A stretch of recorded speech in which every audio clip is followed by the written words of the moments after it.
All right. Of course, that was Mary J. Blige, Love No Limit, one of my all-time favorites. So a couple of days ago, on my note from the GED section, I talked about how Ted Kennedy, much like John McCain, had been diagnosed with a brain tumor that had, that was going to, cause damage and maybe shorten his life. And he spent his last few years, the little time he had left, working on healthcare. He wanted... it had been his lifelong dream, but he never got to see it, actually, but that was what he wanted to happen. He wanted all Americans to be able to have access to health care, which certainly happened after his death. And I talked about how John McCain, also, stricken with a brain tumor, was spending his last days seemingly trying to take that away because of the vote he cast. He flew on a private jet and cast a vote that made it possible for a vote to go to the floor, right, to strike, to take health care from millions and millions of Americans.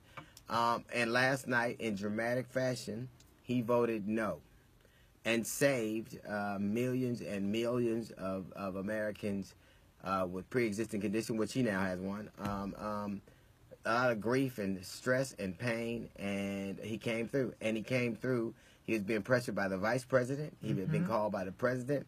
His political party he did it in dramatic fashion, and he voted no.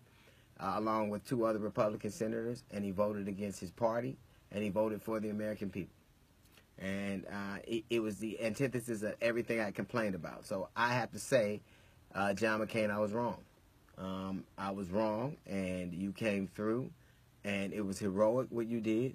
And I think a lot of people, particularly who were in danger of losing their health care, a lot of people, 30 million people, have you to thank for it.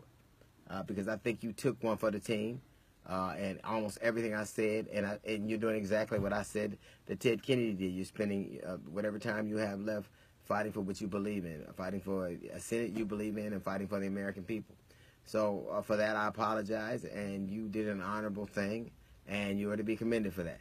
And I want to say from us at the D.L. Hughley, come through, John John. Come through, John John. That's a little note from the GED section. We got the Jazz Report coming up in about 10 minutes. It's the D.L. Hughley Show.